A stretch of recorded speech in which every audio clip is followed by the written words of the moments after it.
Here's something the Pentagon doesn't want you thinking about. Right now, somewhere over the Nevada desert or the Chesapeake Bay, there's a fighter jet flying that you've never seen.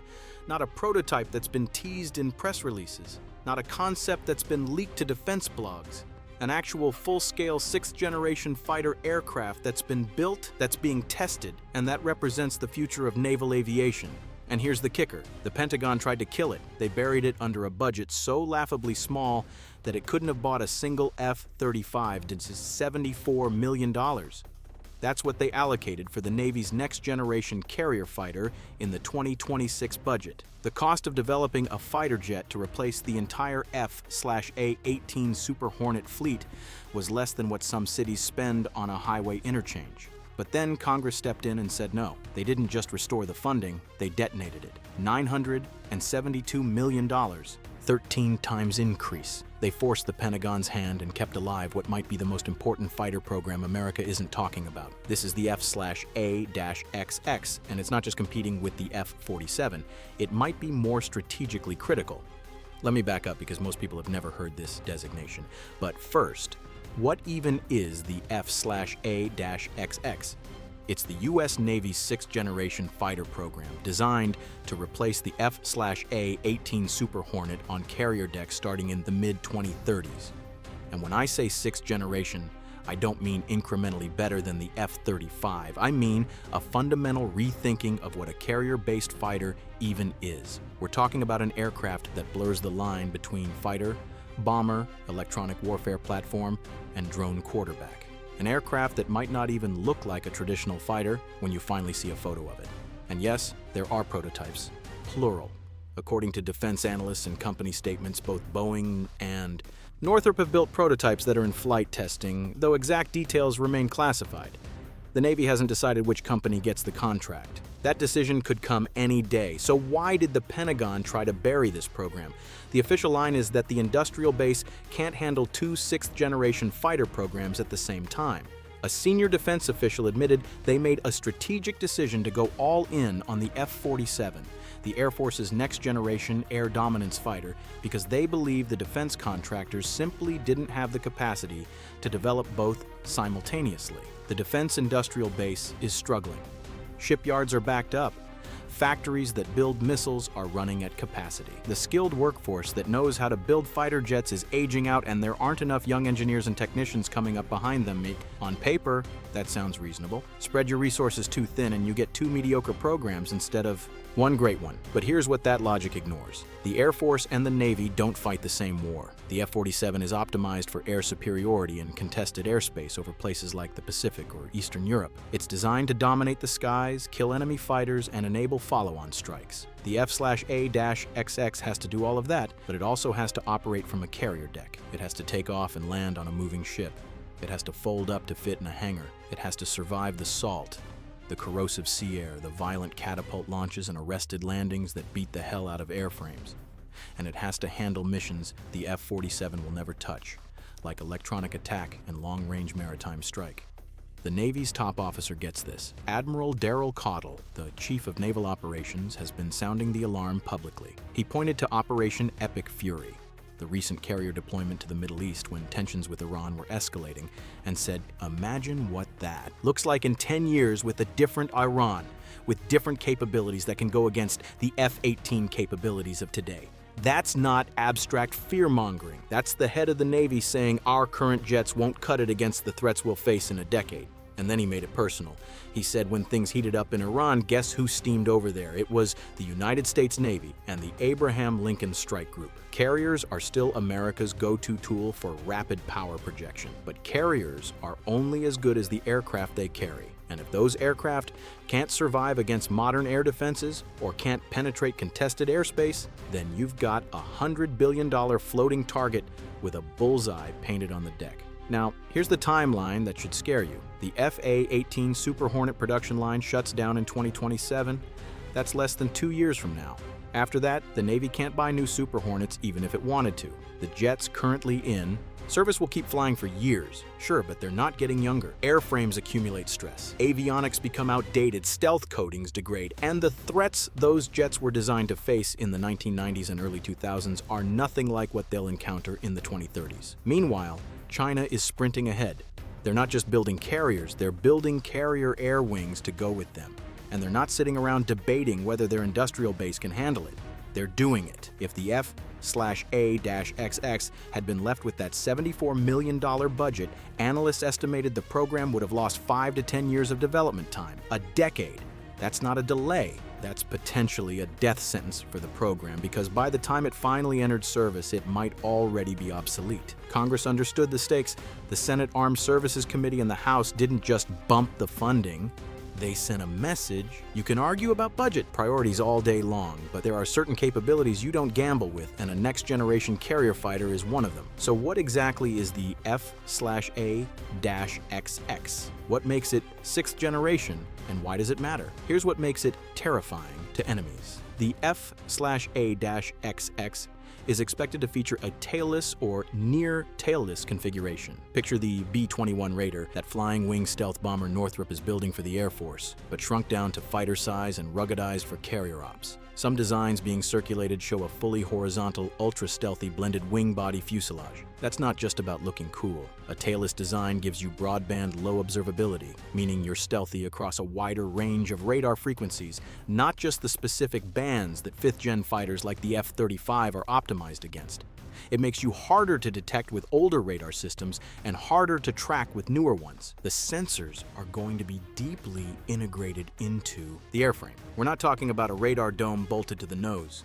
We're talking about sensor apertures embedded into the skin of the aircraft, giving it 360-degree situational awareness without any of the lumps and bumps that create radar returns. And the weapons? Internal bays, just like the F-22 and F-35, but sized for long-range air-to-air missiles and maritime strike weapons. That means it can carry the kind of heavy anti-ship missiles that currently require a larger platform, but it can do so without compromising its stealth. Imagine a fighter that can sneak up on an enemy carrier group, launch a salvo of cruise missiles from 100 miles out, and vanish before anyone knows it was there. But the real game changer isn't what it carries, it's what it commands. The F/A-XX isn't just a fighter, it's absorbing the mission of the EA-18G Growler, the Navy's current electronic attack aircraft. The Growler is a modified Super Hornet packed with jamming equipment. It flies alongside strike packages and blinds enemy radars,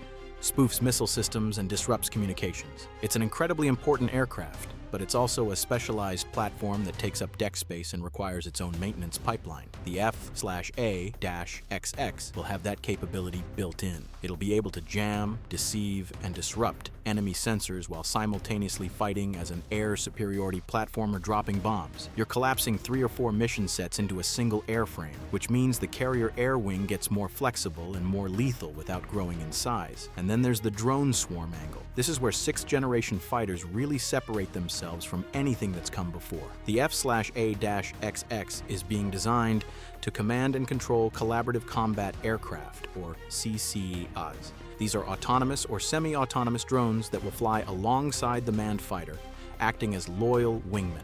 The pilot in the F/A-XX will be managing a formation of maybe 4 or 5 drones, each one carrying sensors or weapons or electronic warfare gear. Some of them might be expendable decoys designed to draw enemy fire or probe air defenses. Some might be sensor platforms flying ahead of the manned jet to extend its radar picture. Some might be bomb trucks carrying extra missiles or precision-guided munitions. The Navy has said publicly that it wants 60% of its carrier air wing to be uncrewed by the 2030s. 60%. That's not a far-off goal. That's the near-term plan. And the F/A-XX is the command node that makes that possible. Now let's talk about range, because this is absolutely critical for carrier operations. One of the big limitations of the current F/A-18 Super Hornet is that it doesn't have the legs to operate deep into contested areas without refueling.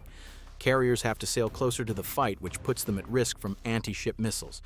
The F/A-XX is being designed with much greater range, and it's gonna work in tandem with the MQ-25 Stingray, the Navy's uncrewed tanker. The Stingray, launched from the same carrier, flies out to a designated point and refuels F/A-XX fighters clandestinely, without the need for a big, vulnerable manned tanker like the KC-46. This extends the effective combat radius of the carrier air wing by hundreds of miles, letting the carrier stay farther from shore and farther from danger while still holding targets at risk deep inland.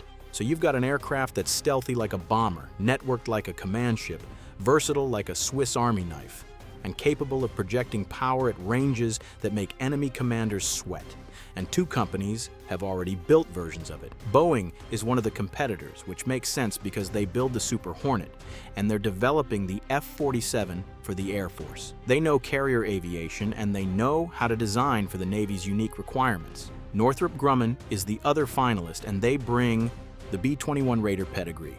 If you want a tailless, blended wing stealth platform, Northrop has more experience with that than anyone. Lockheed Martin was in the competition early on but got eliminated, so now it's a two-horse race. And here's the thing.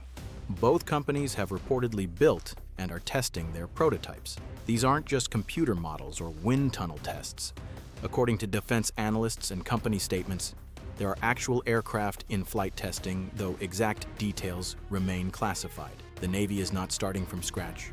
They're evaluating real performance data from real flights. Boeing has said publicly they're hopeful the Navy will proceed with a contract award soon. That suggests they think a decision is imminent. It could be this year, it could be next year, but it's coming. And when it does, we'll finally get some idea of what this thing actually looks like. Now, there's a broader strategic question here that goes beyond just the F/A-XX. It's about what kind of military America wants to be in the 2030s and 2040s. The pivot to great power competition with China means the Navy matters again in a way it hasn't since the Cold War. For the last 20 years, carriers have mostly been used as floating air bases to support ground wars in the Middle East. They'd park off the coast of Iraq or Afghanistan and launch strike missions inland. That's important work, but it doesn't stress the fleet. You're not worried about an Iraqi anti-ship missile sinking a carrier, but a war with China would be entirely different. In 2021, China tested a hypersonic glide vehicle that traveled around the globe before hitting a target.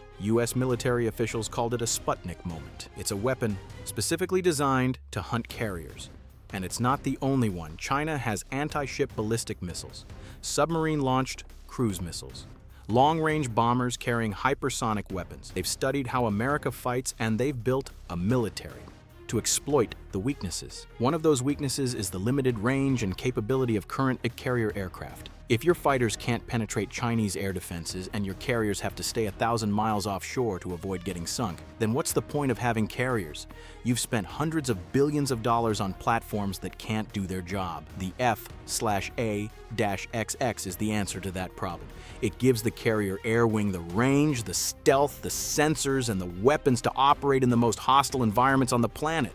It turns the carrier from a vulnerable target into a genuinely survivable and lethal platform. And that's not just important for a hypothetical war with China, it's important for deterrence.